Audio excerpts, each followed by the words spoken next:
Welcome to the Jaron Jarvis channel. I am Jaron Jarvis. Today, I would like to introduce to you, I bought an old computer at a storage auction, and now my roommate is missing. There's decent money to be made in storage auctions. At least, there used to be, before the reality TV shows made everyone think they could get rich quick. The unit was crammed with old boxes and some furniture. The furniture caught my eye. A refinished vintage desk from the 50s or 60s could sell for quite a bit. The crowd was sparse, and I won the auction for a steal. After the auction, I drove the box truck back to my warehouse, and began unloading it. My warehouse was a small prefab metal building with a roll-up garage door that my father had used, when he was alive, to store junk in, and to dream about building race cars. To my knowledge, no car had ever graced the concrete floor of that building. I lived with my roommate Randall. When we met in 8th grade, I hated his guts. He was fat, shy, weird, and worst of all, he was really smart. I soon came to appreciate Randall's intelligence when that mean old bitch Mrs. Catlett assigned me to be his lab partner. I got an A for the first time in years. My parents were killed by a drunk driver midway through my freshman year at the local community college. They left me their big old sprawling farmhouse, money to bury them, and not much else. Randall suggested I rent out some of the rooms, specifically to him. I understood that he meant it as a favor to me, and at the time, I needed both the money and the company. At 15, Randall started making money building websites. He told me once, on the internet, nobody knows you're a dog, or that you're 15. I learned a lot from him by pure osmosis, particularly in research.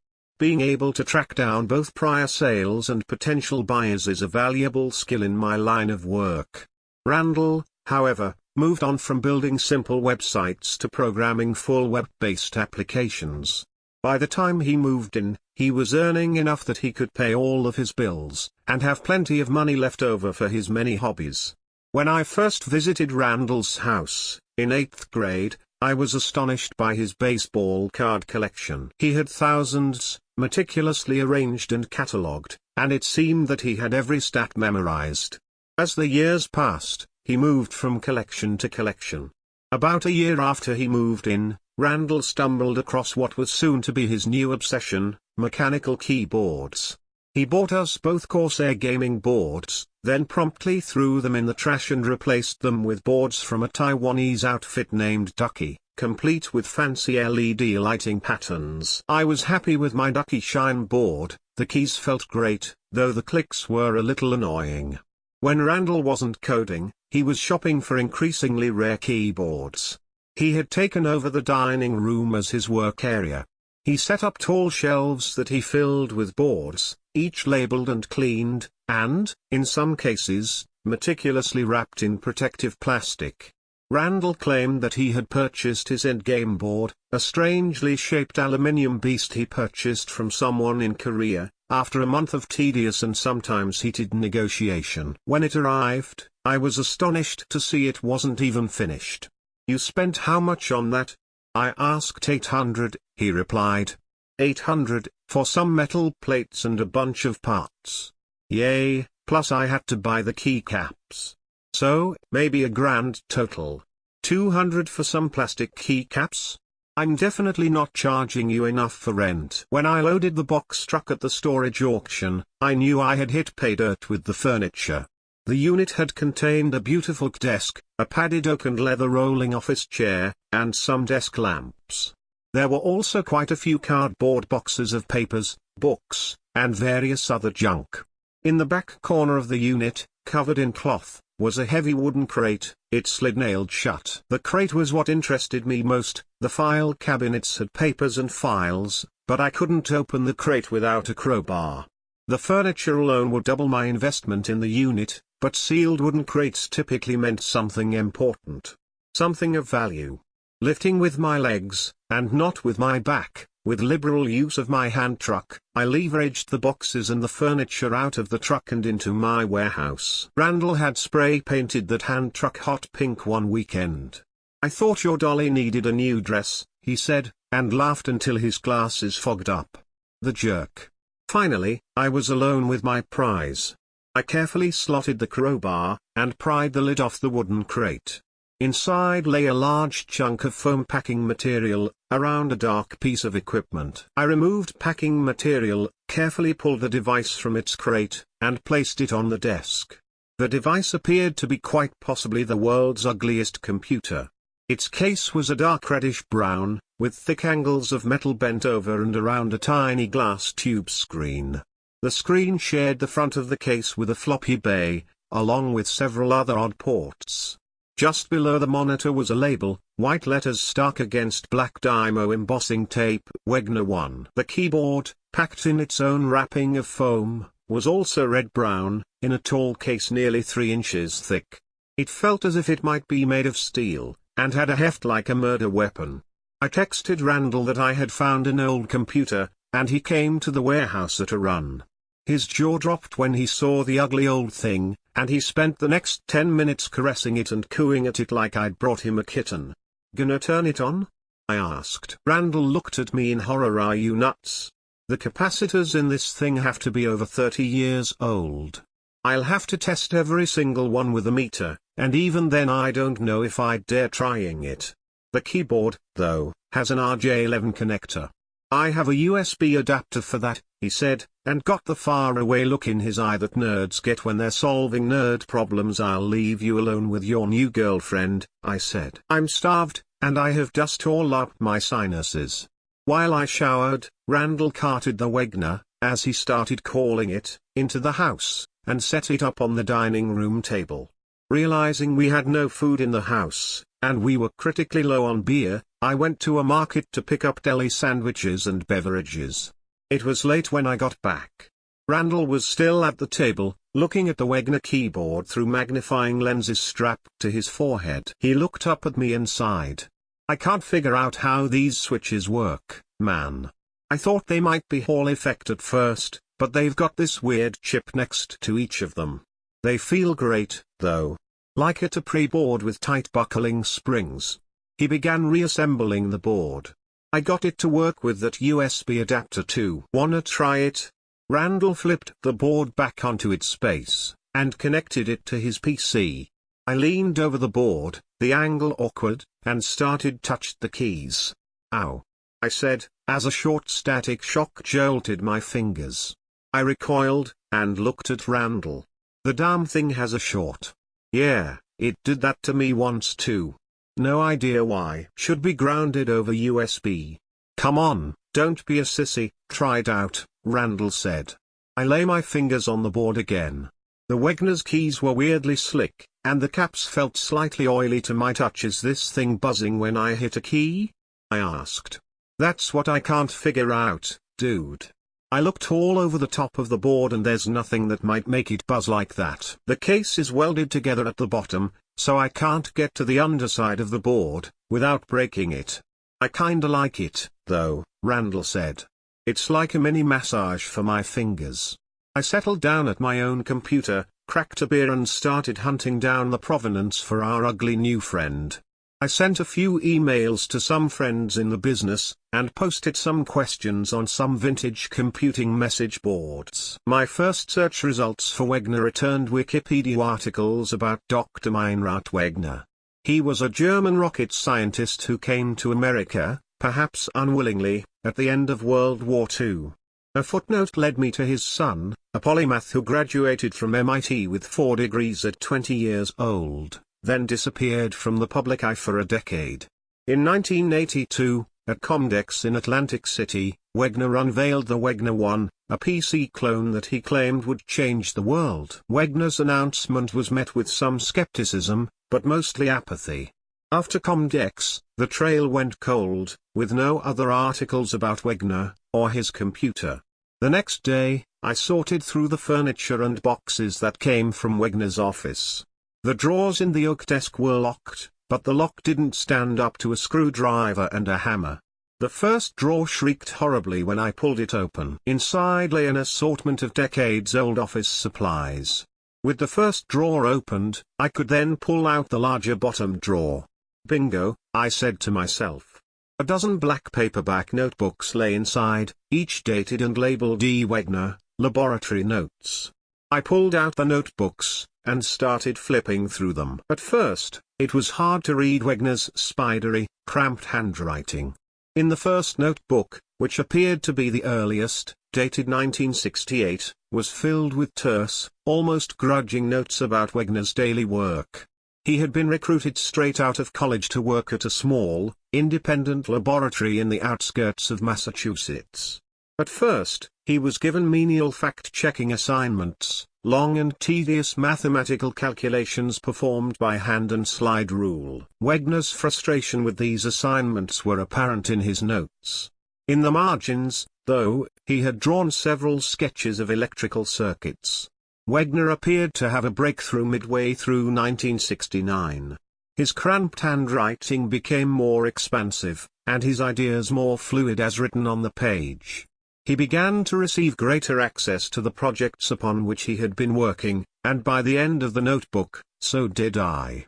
The small, independent laboratory was in truth a government operation, requiring both top secret and an extremely prejudiced need-to-know clearance, operating at arm's length to provide plausible deniability. The height of Cold War paranoia had combined with the heady days of the Summer of Love to produce strange fruit, indeed.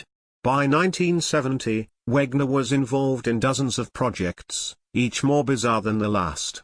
Remote sensing, life extension, astral projection.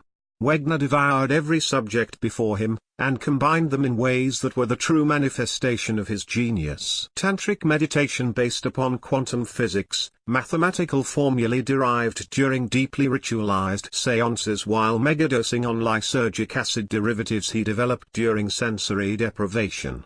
In one of these fugue states, he wrote, he became convinced of the possibility of imprinting, copying thoughts from one person to another.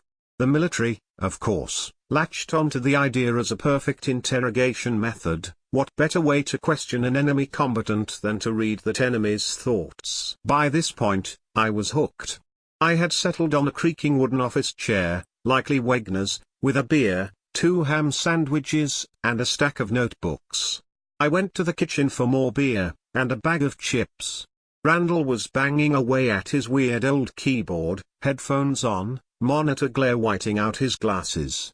As I passed, I asked if he wanted a beer. He said nothing, lost in whatever code he was working on. I shrugged, and went back to the notebooks. Somewhere between 1974 and 1978, Wegner had made a major breakthrough. He was still devouring wildly disparate fields of both science and mythology with equal gusto, incorporating Woden ceremonies with computer science.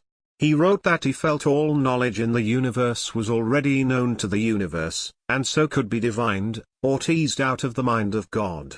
He theorized that ritual and supplication to higher powers were equally valid to proper scientific experimentation, and by 1975 had formalized divination rituals designed to find specific answers to extremely difficult logical calculations. Wegner became convinced that he was contacting entities that existed outside the universe, and these hyperdimensional entities had access to all knowledge, both past and future. Whether Wegner was actually contacting the spirit world, or was simply insane, was irrelevant. His efforts paid off. Double-blind trials proved imprinting worked for moods in 1980, and by the following year, he had a functional device that could reliably transfer clear thoughts from one person to another, if both were concentrating very hard. The notebook for 1982 was the last, and started with great success. Wegner's lab assistant, Anne Bowden, successfully received an imprint from a test subject. She was able to document details about the test subject's life and personal history that the test subject had revealed to no one else, including recent memories that the test subject had attempted to suppress while being recorded. Anne, who Wegner had not mentioned in his journals before, soon became prominent in his journals. Wegner noted that after imprinting, Anne seemed more intelligent, often solving difficult problems that had previously been far beyond her skills very quickly. Wegner thought that, perhaps, imprinting added the recorded subject's intellect to the imprinted subject. It was Anne who persuaded Wegner to leave the lab, and to take his invention to the public. and told him that imprinting technology would remake the world. Wegner wrote that Anne developed the Wegner 1 PC almost entirely on her own, hand-assembling the case and keyboard in a locked room by herself over a weekend. In an entry dated June of 1982, Wegner wrote that Anne had been trying to convince him that they should leave the laboratory, that the Wegner 1 would change the world. He worried that the government would object, strongly, to their breach of security. Anne suggested they demonstrate the Wegner 1 at Comdex, an upcoming trade show in Atlantic City. The government wouldn't be able to keep their project secret, then. On June 27, 1982, Wegner wrote that he planned to propose marriage to Anne. "This will be the happiest day of my life." The notebook was blank after that entry, or so I thought. I flipped through the remaining pages, and saw something written on the back of the notebook. "Anne is not Anne." Something else came through. "I have to stop them." I should have been worried then. I should have felt the cold tendrils of panic crawling up the base of my neck. Instead, I chuckled at Wegner's madness, and went back to the house. "I am so sorry. For all of you." When I returned to the house, Randall was still working. He didn't acknowledge me as I walked past, the loud, clacking keystrokes echoing off the ceilings and floorboards of the old farmhouse. The original Wegner 1 now sat on the table, amidst a tangle of network cables. "Decided to hook it anyway?" I said, walking past. No response. I stopped, and nudged Randall's chair with my foot. "I'm running out for some dinner. Want anything?" Randall's fingers scrabbled across the board, clicking and tapping, illuminated by the blue glow of the screens like pale spiders. I grabbed him by the shoulder, and gently shook. "Wake up, man. Dinner?" The clicking stopped, and his hand shot up to grasp mine at the wrist. For an instant, I felt overwhelming, disorienting revulsion. I recoiled slightly, pulling my hand away from his shoulder. He released his grip on my arm. His head slowly swiveled towards me, eyes hidden behind twin reflecting lenses. "No," he said, voice clicking in his throat. He turned back to the screens, hands again a flurry of motion. "Jesus, dude, whatever," I said, rubbing my wrist. He had really squeezed hard. Randall could be single-minded when he was deep in code, but I had never seen him like that. I shook my head, still rubbing my arm, and left. I checked emails while waiting for my food, and saw my message board posts had received quite a bit of attention. The busy geeks on the Vintage Computing Forum had found more information about Ernst Wegner. "Wegner didn't just have a nervous breakdown," the commenter wrote. "He went absolutely bonkers crazy." It was all over the local news. The neighbors heard shouting and called the cops. When the cops broke down the door, they found his girlfriend dead on the floor. He'd stabbed her a dozen times with a butcher knife, doused her in kerosene, then bashed her head in with the jug. In the police report, one of the cops stated Wegner was trying to do some satanic ritual with her body. He hid her inside some circle he'd painted in blood, with markings all around it, and just before the cops tackled him, threw a match. Took firefighters hours to put out the blaze. Wegner was only in his cell for a few hours. A bunch of spooks showed up in black panel vans at the county jail. They shoved papers, and guns, in the cops' faces and had Wegner bundled up and gone before anyone could say no. Other commenters went on to claim this was proof of a government cover-up, then the thread devolved into name-calling and political rants. The rapid-fire clacking was audible from outside the house, old movie monster skeletons rattling their bones as I walked into the front door. There was a smell in the house then, an acrid scent of ozone and burned hair. The Wegner 1 buzzed angrily on the table, deep orange light flickering from inside its case. Randall was a darker shape in the dim dining room, face asmear with twin sparks for eyes. That was the first time I felt the fear that I have become so familiar with. My hand trembled slightly as I fumbled the light switch on. Randall had always been a little overweight, even though he was tall, topping out at 260 pounds. The thing at the keyboard, still hammering away at the keys, could not have weighed more than 100 pounds. Even from the doorway, I could feel an awful, burning heat radiating from him. Skin hung in folds from scrawny, emaciated arms sticking out of a shirt a half dozen sizes too large. And his hands, his fingers were black and red, shot through with white that I realized might have been bone. Without thinking, I ran forward to push him away from the keyboard. "Randall!" I shouted. As I grabbed his shoulder, I could feel the bones churning beneath my grip, and some dim part of my mind noted that long drifts of his hair had fallen all around him. The typing stopped. Randall's head turned to me, mouth working as if it had forgotten how to shape words. "Do not interfere," he said. Those awful hands came up, so fast. I had never seen Randall move that fast, the heat burning my skin through my shirt. Randall was standing somehow, and I was lifted up, and for a moment I could only think how his hands smelled like the meat department at the grocery store. Then he shoved, and I flew across the room to slam into the display case. Pain exploded through my shoulder and arm, and the world blurred for a moment. Randall was standing over me.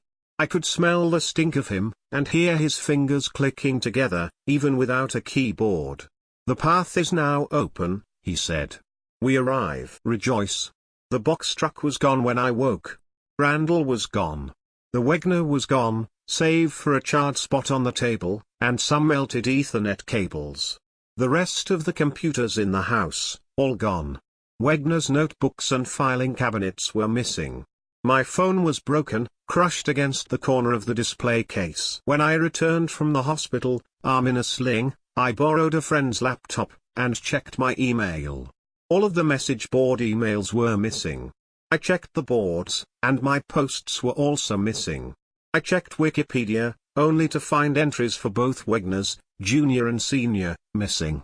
2 weeks later, I received a letter from my cable internet provider. My account had been suspended for sending large amounts of suspicious data to millions of hosts on the internet.